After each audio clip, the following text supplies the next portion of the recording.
GSDP.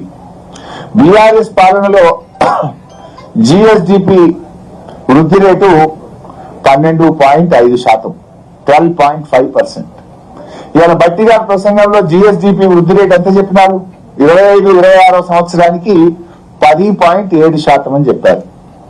మా పాలనలో 12.5% GSDP రాష్ట్రం యొక్క ఆదాయం పెరిగితే మీ పాలన 10.7%కు తగ్గిందంటే ఈ రేవంత్ రెడ్డి గారి ప్రభుత్వం అట్టర్ ఫెయిల్ అయిపోయింది.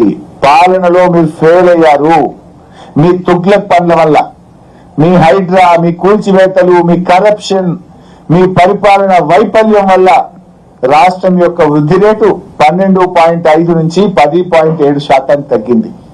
తలసరి ఆదాయం తగ్గింది, జిఎస్డిపి తగ్గింది.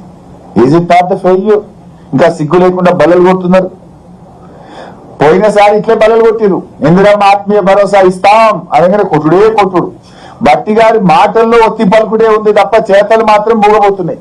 మాటలు ఒత్తి పలుకుతుండు, చేతలు మాత్రం మూగబోతున్నది. పోయినసారి కూడా ఇట్లే ఒకటే కొట్టుడు. ఏది రాజ్యం యువ వికాసం ఇస్తూనే ఉన్న 6,000 కోట్లు అంటే కొట్టుడే కొట్టుడు. ₹1 ఇచ్చిందో ఒకరికి ఇచ్చిందో లేదు. చూస్తే ఉన్నది అంతా డొల్ల. జిఎస్డిపిలో డౌన్, పర్ క్యాపిటల్ ఇన్కమ్ లో డౌన్,